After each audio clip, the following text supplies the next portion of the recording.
Hear me? Okay. And we are live on Friday, January 19th. We apologize, folks. This is the first time we're doing this. So thank you for bearing with us. We will, I promise you, get better at this. Yeah, we'll work on it. Welcome to Sunshine and Transparency in 2024. In the beginning of the year, we have an exciting year planned. We're going to cover a lot of topics that you don't hear anywhere else. We're set up for millennials and Gen Zs, primarily the younger generation, because there's a bunch of actually Ishmael's smiling. He's a member of that generation.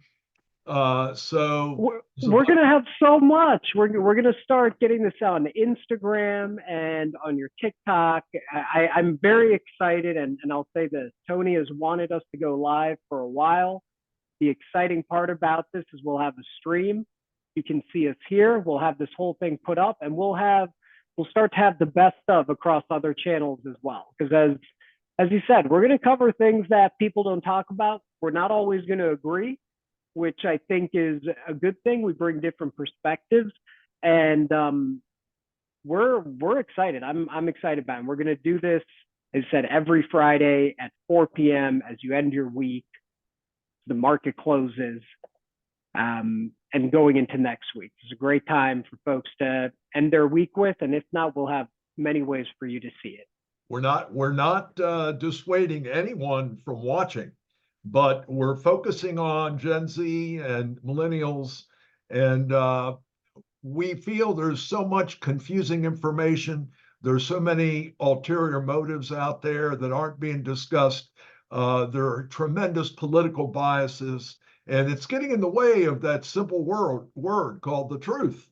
So we're trying to present this in an unbiased, truthful manner. We may have errors along the way. People usually do. The truth isn't an easy thing to uncover, but we welcome feedback. We'll look at everything that's mentioned. We're late today at our first live show. Today it's on the CIA.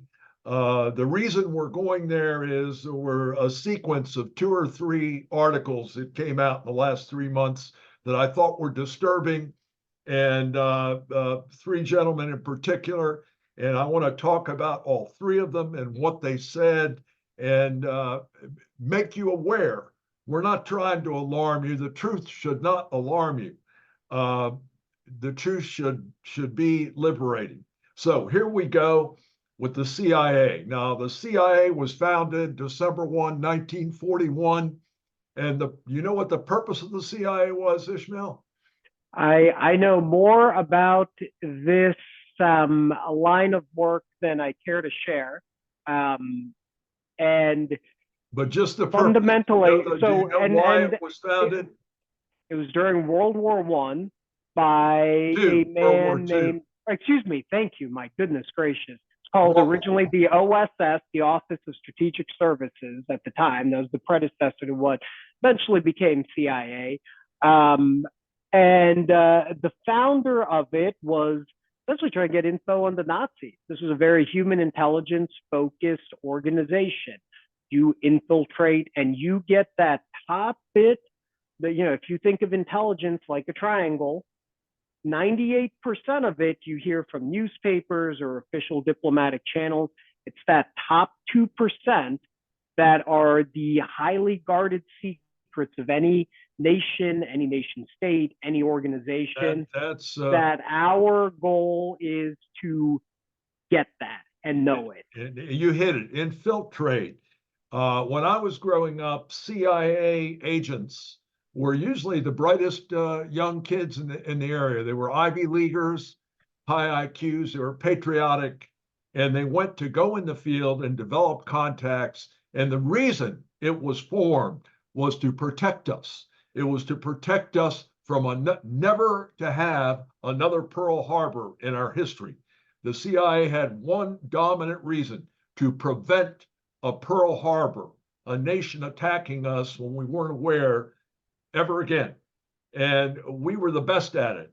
Now, something happened after 2000. During the Obama administration, most of the I'd say critics. earlier. I would argue. I would argue even earlier than that. You could go back to the mid '90s where things happened. Well, what happened? Well, actually, you know what? If we were to go back through the entire history, and I think people are going to find I am, again, just due to personal experiences, very biased towards the agency and officers there who are absolutely first class people. And as you mentioned, primarily used to be Ivy Leaguers whose prime responsibility was to operate outside of America. They're not allowed to operate within the borders of the United States of acquiring intelligence and raw data, which gets disseminated to the consumers at the top, which ultimately is the president. But I would start with the Church Commission in the 70s with a senator named Frank Church who had hearings on what CIA was doing during the time of Dulles and when he ran it. And these were very damaging to the ability to actually function in the manner that it was able to during the height of the Cold War. Well, it was essential during all the information we got came. Would you agree that those hearings are damaging for well, I don't. I'm not. CIA? I'm not up on the hearings you're talking about. Frank Church. He eventually in the 70s. Yeah. So I mean, you would remember more than I would. But those hearings were the first bureaucratic onslaught against CIA. And then it happened again in the 90s, where during the early part of the Clinton years, I think during the Reagan era, the CIA saw a resurgence, especially with the war in Afghanistan, and us being able to go over there very quickly after the decline of Russia. The decline of Russia. Absolutely. Because Reagan invested in military heavily, they tried to keep up, and they don't have a free economic system, so they went broke. Correct. And the whole country dissolved. And I would argue a big part of it, a big part of the success in the 80s was our strategy of turning Afghanistan into a quagmire, which was led by CIA and which had sponsors like Charlie Wilson in Congress. And it was a great success. We cultivated sources. We were able to really have deep connections on the ground and really push the Soviets out. And a decade after the invasion, it went down. Now that you mentioned the Clinton era and a decline in CIA during his 8 years, it ironically started with an investigation towards the end of the Bush era, the first Bush era, where there was allegations of spying, and it was actually, and the other thing you have to realize about these intel agencies, the FBI and CIA have always been, for lack of a better term, rivals.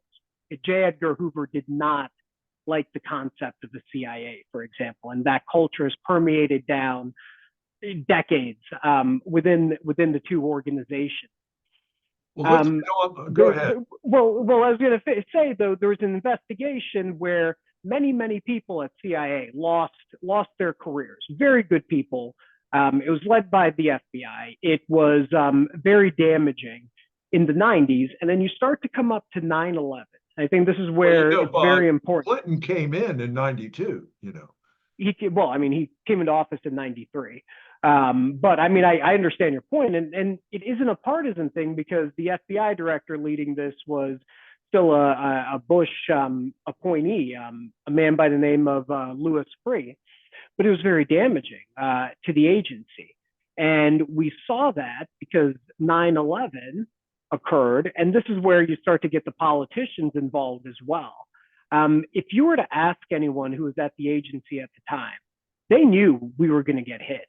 They knew it. They warned folks, and I've spoken to folks about this who were at the agency at the time, in the late 90s, in the early 2000s, how they had warned both administrations, the Clinton administration and the Bush administration. Well, they're warning right now. Right now, they're Well, warning. yeah, well, certainly, and I mean, if they're warning publicly, that's a problem. By the way, I would argue that if we're hearing anything, then there's a lack of trust in the communication system there. And excuse me, we're on live, and hence things like me closing a door happen in our house. But my point with this is there's a gentleman by the name of Cofer Black that folks may or may not be familiar with. You can look him up. I had a conversation with him many years ago, and he told me that we knew we had the evidence. No one would believe us. The politicians are the consumers, right? Anyone in CIA cannot do anything on their own legally. It has to be authorized through a chain of command. And ultimately, that chain of command rests with the president. And they simply didn't believe it. They could not imagine such an attack would occur. And this was on, essentially two different administrations around the time 9/11 happened, since having the first 8 months of the Bush administration. Well, so I would argue that was the first. You know, Mr. Doe, right? Mm-hmm. Mr. Doe was struggling to get the interagencies connected because you're right that everyone had a piece, but they didn't have the whole picture. And he when he left DOD, the last thing he did was that connections, and this is back in the early in 2003, 2004. He did that's when DNI was formed, and but there's something different. I want to get on to these three guys because they're more current and they're suggesting severe problems. One of them is going to go back a bit with the start, but the other two are very current. These are all articles that have come out in the last 6 months. Charles S. Feddis, Feddis, was the bureau chief at the CIA in Libya in 2010. Okay, and if you recall, that was around that he was there at the time the Libyan ambassador was murdered. He identified it. And I have a story on that as well. He identified it correctly. Now, this is where the politics gets messes up the perception of it. I'm talking about Hillary and Obama himself, who was president at the time. They were under attack by a terrorist group, an army group. It was not, but it came out from both Hillary and Obama that they were it was a reaction to a demonstration. That was not the case. As a matter of fact, the CIA offices, in addition to the annex where the ambassador was murdered, were being attacked, and they had to rush troops in to salvage the ones that were left there. And it was a surprise attack. It was not a demonstration, as both Obama and Hillary Clinton tried to paint it as at the time. So that was a red flag. Now, this man has written a number of books. He was the head of the CIA in Libya at the time. He was on scene at the time. He's written a number of books. Can you say his name again? Charles Feddis. Okay. Now, what he talked about recently in a lecture that I happened to read was how the CIA has dramatically changed. And he completely faulted Obama administration again. He said, we're not having those bright young people that were at Ivy League schools come in anymore, and we're not making them field agents.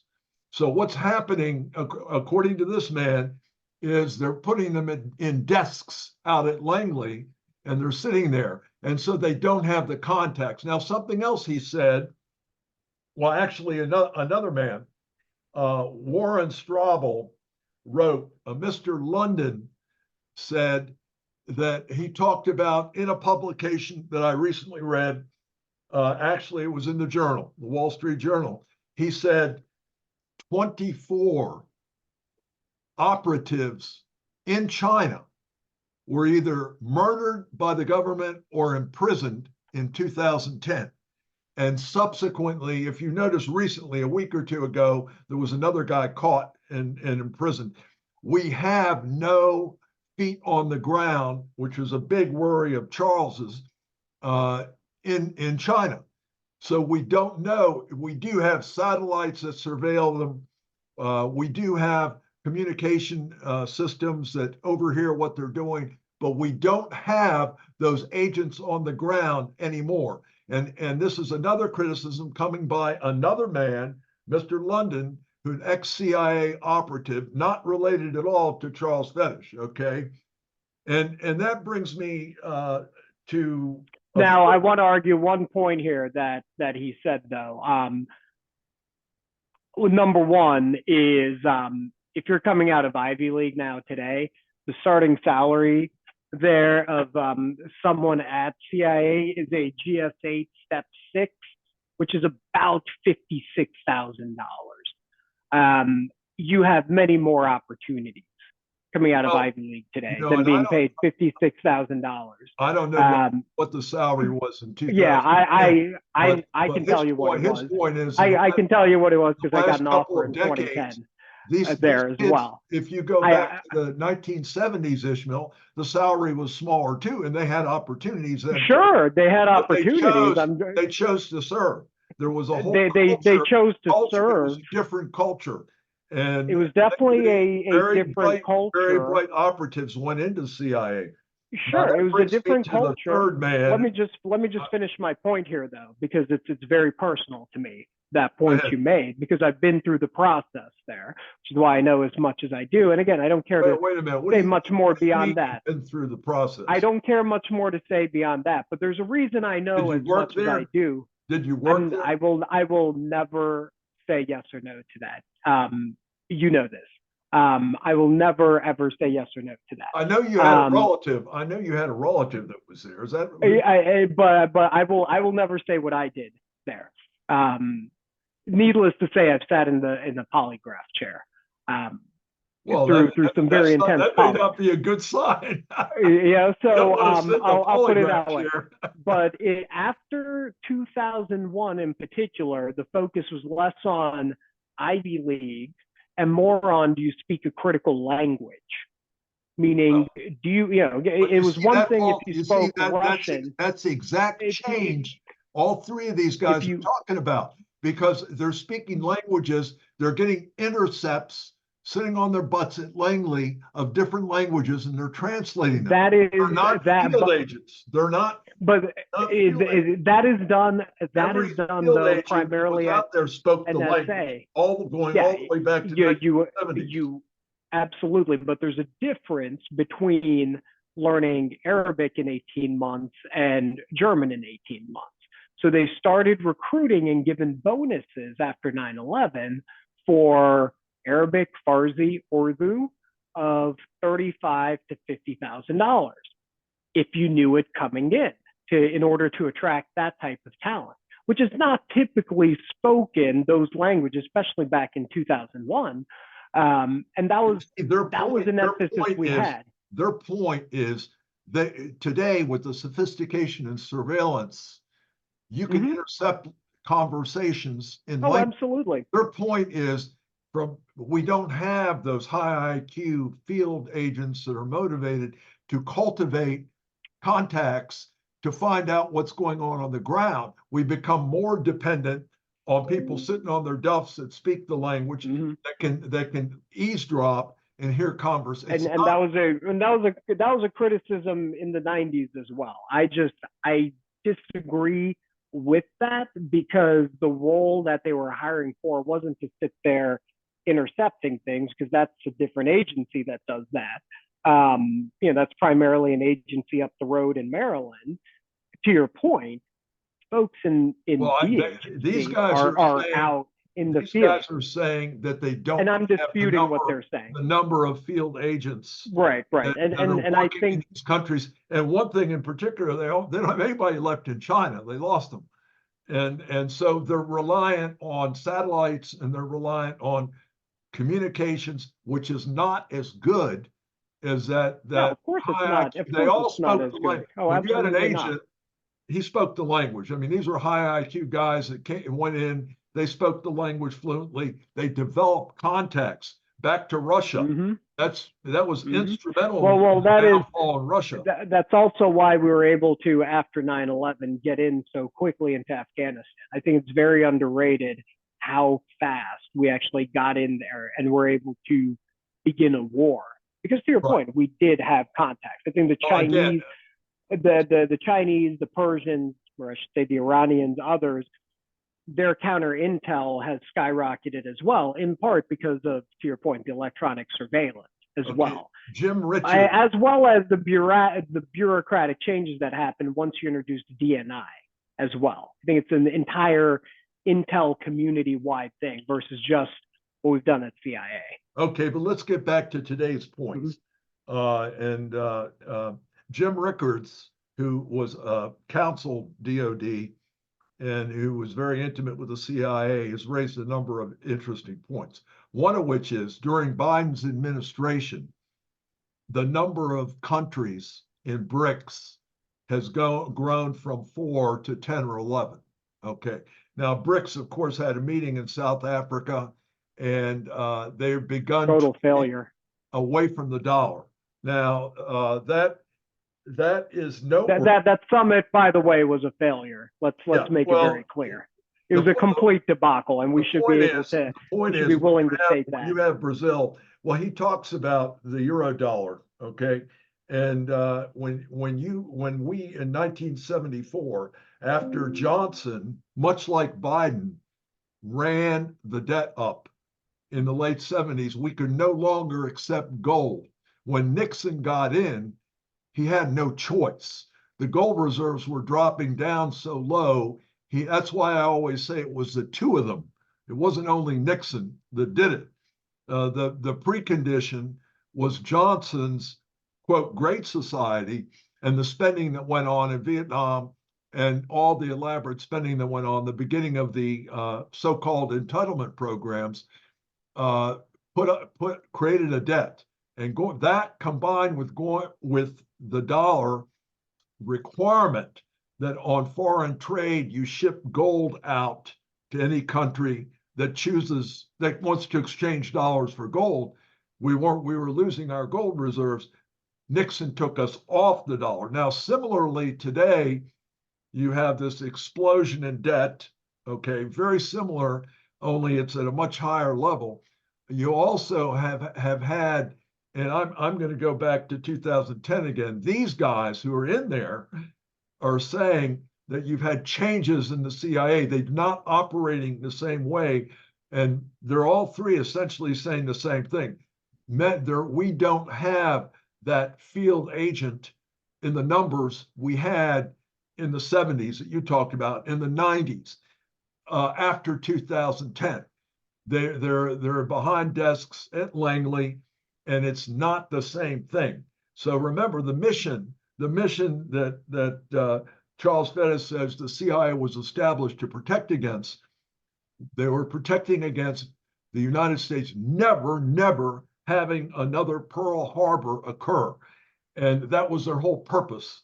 And he's saying right now there would have to be an elaborate overhaul to get that back in that same similar position it was in, when he was in Libya and before that. And Rickards, who goes back to the 70s, 80s, and 90s, they're all saying the same. They're not related people.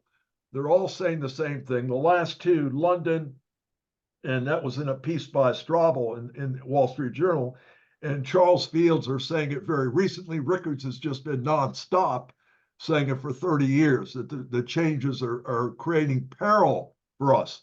Now, the fact that we have lost the Saudi Arabia, and we're no longer Saudi Arabia. The petro for dollars deal was made in 1974 after our currency started collapsing after we went off the gold standard. And there are many people, you don't have to be a rocket scientist to figure this out.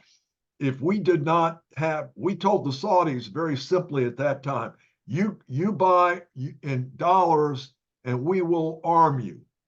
Okay, they said deal. And so we were committed to arming Saudi Arabia, and they were committed to buying in dollars. And because they bought in dollars, all the Arab neighbors subsequently went dollars. Saudis have a huge amount of control in petroleum assets. That has kept the dollar going. Others realize that if the dollar, for any reason, the dollar right now is backed by debt, okay? And it's backed by the fact that we're perceived as a free country, maybe not as free as everyone perceives us to be. But the point is, that's why people are doing it. They're still trading in dollars. And we hope that will continue. But absent us, Argentina's going to peg itself to the dollar. Well, now, Argentina, the new leader there is all in on the dollar. And he backed out and pulled out a brick. Backed off that program recently. What he's doing now, first of all, and I thought he made a great speech at Davos. They're going to have a tough road to undergo. We're going to do a series on that too, because many of the things they have are exactly things we face here that have to be dealt with. And theirs are further along, they're worse, and they're going to have a very tough time coming out of this because their society has become so governmental dependent on printing of money. And much like ours, much of the stimulation today is all government.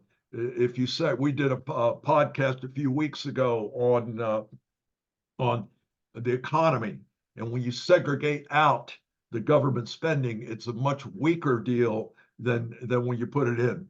And I mean specifically like government hires last year, or medical hires, which we pay the government pays 50% of the medical bill in the United States. So, but that's another topic. So these guys have a great deal of concern. We've shared it with you. They think the CIA is not the CIA of last century.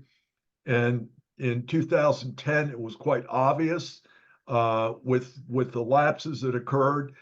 These guys are raising a red flag that have lifelong, their whole lives were spent either in CIA or advising DOD, and they're raising a red flag because the agency was created to protect us against an attack, so that we would know, we would have field agents that would tell us if a nation was going to attack. And specifically with China, we don't have any boots on the ground that according to these gentlemen right now, because there was a big wipeout in 2010 of our Chinese agents, 24 of them, and so that's a red flag. It's something people ought to be aware of. We certainly don't know or think that there's an imminent attack by anyone, but if we know, if you or I know, then again, there's a major problem. One thing I want to add, I recommend folks read a book called Inside the CIA. Outstanding read. Excellent insight into the place. I also recommend an author, one of my favorite authors who used to work there. His name is Robert Baer. He's been calling, and for the record, he's been saying the same thing since the 1990s, that we don't have enough boots on the ground. We aren't into the human intel game anymore the way we used to be. We don't have the right type of officers anymore to cultivate agents over there. And again, there is a real science to spycraft, but there is the world changed when we had 9/11, and then when we reorganized the entire intel community and created an even larger bureaucracy on top of it called the DNI and turned that into a cabinet level official. And I think that's something that what agency? Think about.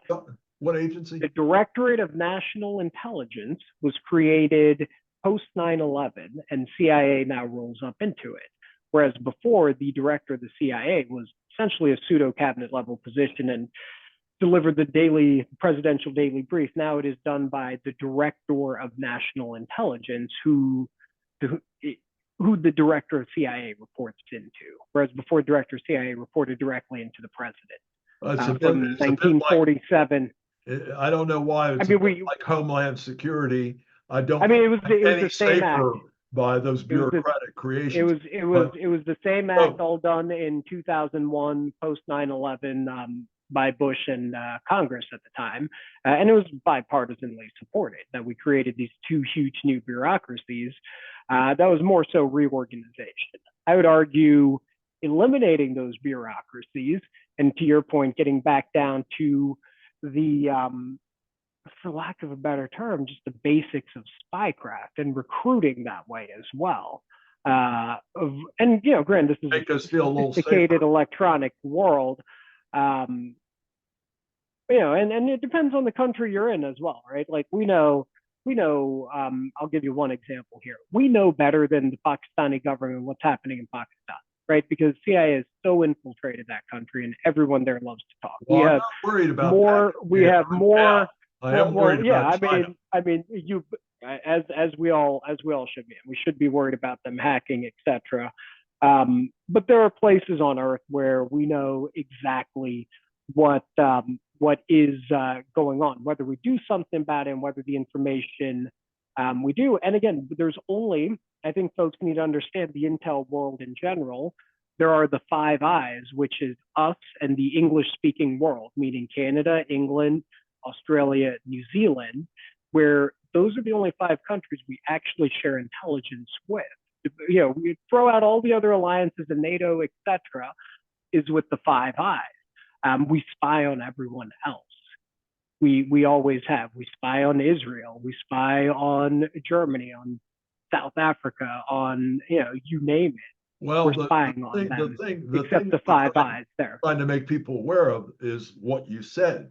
The boots on the ground, the spy craft is not what it was.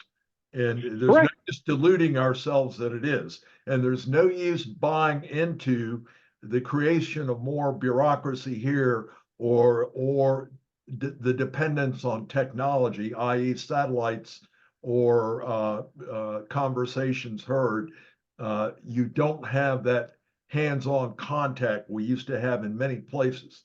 And that's why we think it's a little bit more dangerous today. But our time is running short, Ismail. I think we ought to thank everyone. This is a great conversation. I really enjoyed it today. I had to thank you. Thank you. We ought to everyone on this. And next week we're going to go to immigration. We're going to work off a paper I wrote in 2009 on the topic. And immigration is a political topic. It's certainly of interest has broad interest.